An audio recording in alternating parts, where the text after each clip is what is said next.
Bonjour et bienvenue pour mon avis sur The Witcher saison 1, une série médiévale fantastique sortie sur Netflix le 20 décembre 2019, adaptée de la saga littéraire Le Sorceleur d'Andrzej Sapkowski, dirigée par Lauren Schmidt-Isrich, avec au casting Henry Cavill, Freya Allan, Anya Chalotra, Joey Batey et Anna Scheffer, en espérant que j'ai bien prononcé tous les noms. L'histoire, Geralt de Rive est un sorceleur, un guerrier mutant spécialisé dans la chasse aux monstres. À travers ses aventures, il se bat pour se faire une place dans un monde où les humains s'avèrent parfois plus vicieux que les bêtes qu'il traque. Le destin va cependant l'amener à croiser la route de la magicienne Yennefer de Wengerberg et de Cyrilla, le lionceau de Cintra. Dès son annonce en 2017, j'étais assez craintif vis-à-vis du projet visant à adapter en série la saga du sorceleur d'Andrzej Sapkowski. Chose qui ne s'arrangea pas lorsque les premières informations sur le casting et surtout les premières images furent publiées. Pourtant, suite au dernier trailer annonçant la diffusion de la série durant le mois de décembre 2019, j'ai été convaincu, et le moins que l'on puisse dire, c'est que je n'ai pas été déçu. Dès le début du projet, le message était assez clair, adapter fidèlement les romans pour le petit écran. Oubliez donc les jeux de CD Projekt Red, et c'est tant mieux. Non seulement ils se suffisent à eux-mêmes, mais surtout ce sont des suites non canoniques, car non reconnues comme telles par l'auteur de la saga. Restait donc à savoir comment la première saison allait être écrite, notamment comment l'univers et les personnages de The Witcher allaient nous être présentés. Avant le visionnage de la série, j'avais déjà ma petite idée, et au final c'est à peu près ce à quoi j'avais pensé.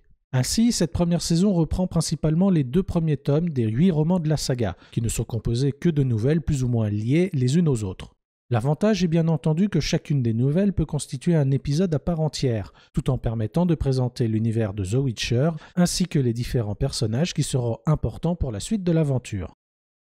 Bien entendu, qui dit adaptation dit forcément modification de l'œuvre originale, afin de mieux correspondre aux nécessités du média choisi. Pour autant, il y a toujours un risque que ces changements soient incohérents ou s'insèrent mal dans l'univers. Heureusement, Andrzej Sapkowski veille, car présent en tant que consultant pour la série. Il est alors guère étonnant de constater que le pari est amplement réussi, que ce soit dans la fidélité avec l'histoire et les personnages, que dans le ton résolument adulte de l'univers. Ainsi, cette première saison regorge de petits détails qui ont été modifiés, sans pour autant nuire à l'ensemble de l'œuvre originale. Je pense notamment au combat contre le djinn, qui prend place dans une demeure isolée et non dans un bâtiment au milieu du village. Mais c'est surtout le passé de Yennefer qui est le plus gros et le plus intéressant à jouer à la série. Certes, dans les romans, on le connaît déjà un petit peu, mais jamais en détail.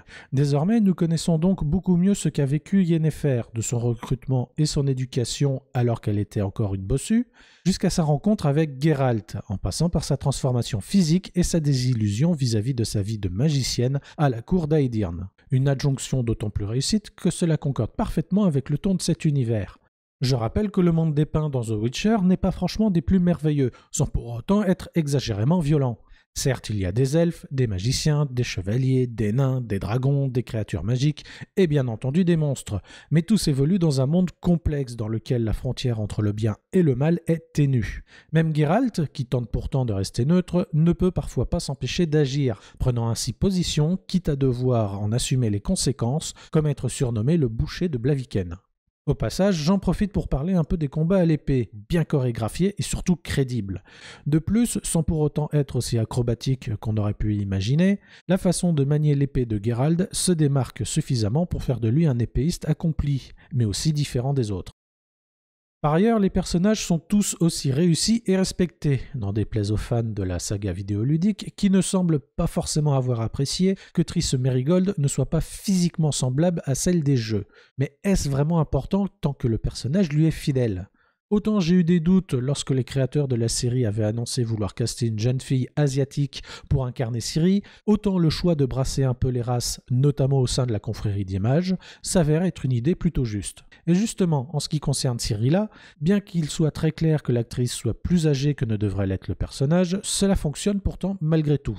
Quand bien même, il me semble que Ciri n'était pas aussi puissante dès sa fuite de Cintra.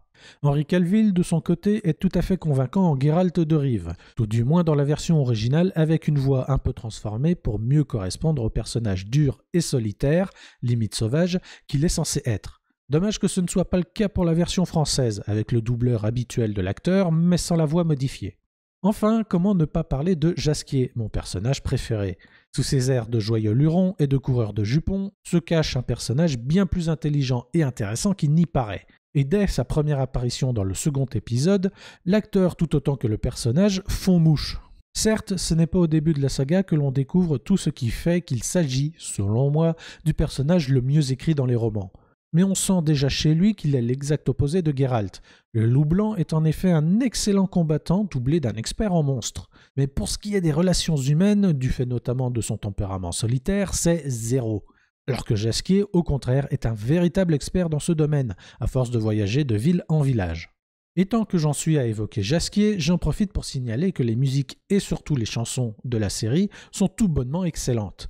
Pas étonnant si la chanson Toss a Coin to Your Witcher, créée et chantée par Jasquier dans la série, est autant marquée les spectateurs, au point peut-être d'agacer leurs proches à force de la fredonner. À noter au passage que la version française s'en sort plutôt bien également. Néanmoins, je lui préfère la chanson Song of the White Wolf, que l'on découvre à la fin de la série. Hélas, ce qui aurait pu être une adaptation quasi parfaite des 2 premiers tomes de l'œuvre d'Andrzej Sapkowski est entaché d'un gros défaut.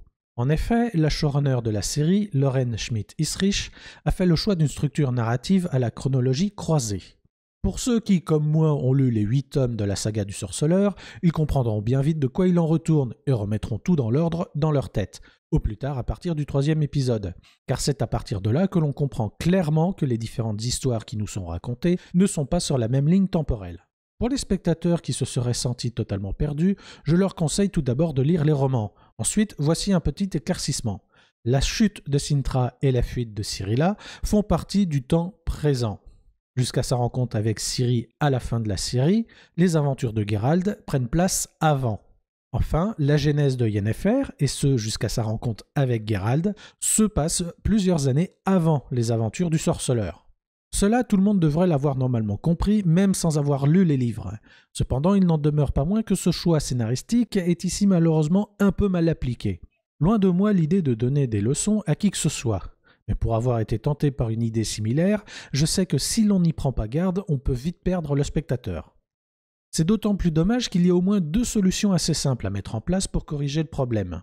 La première, et la plus facile, aurait consisté tout simplement à ajouter une petite indication textuelle. Par exemple, on démarre un épisode avec Ciri, sans indication de temps, puis on enchaîne avec Geralt en précisant le nombre d'années, de semaines, de jours ou de mois en arrière. Et lorsque vient le tour de Yennefer, on indique également à quelle époque nous sommes. Inutile cependant de répéter cela à chaque changement d'époque. Le faire une fois en début d'épisode suffit. Pas besoin non plus de prendre les spectateurs pour des idiots, comme hélas c'est trop souvent le cas. Malheureusement, ces indications n'existent pas. Il faut donc que le spectateur soit attentif pour voir ou entendre les premiers détails, même si ceux-ci sont suffisamment mis en avant. Pour autant, il n'aura pas toujours l'envie de tout remettre dans l'ordre dans sa tête. L'avantage de cette solution, c'est qu'elle peut encore être ajoutée, pour la sortie en Blu-ray de la série par exemple, même si je doute que cela arrive.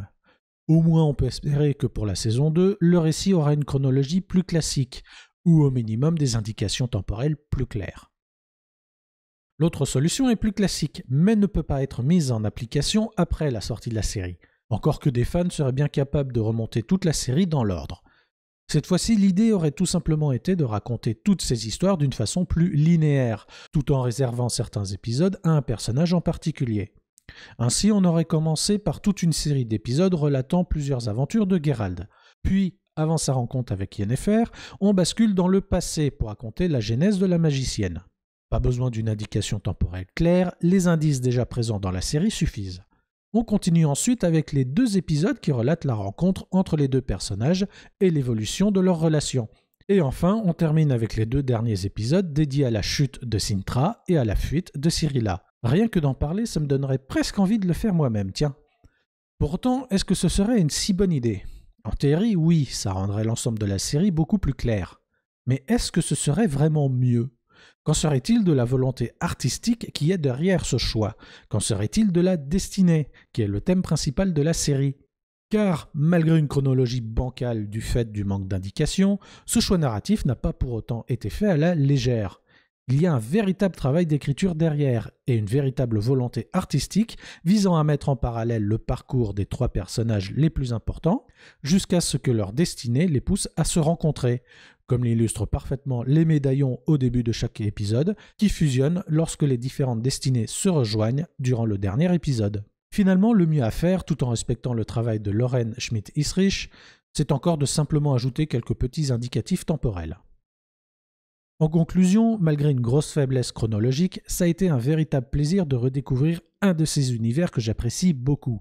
Vivement la saison 2 l'année prochaine, d'ici là, il y a largement le temps de découvrir ou de redécouvrir cet univers à travers les romans d'Andrzej Sapkowski et les jeux de CD Projekt Red.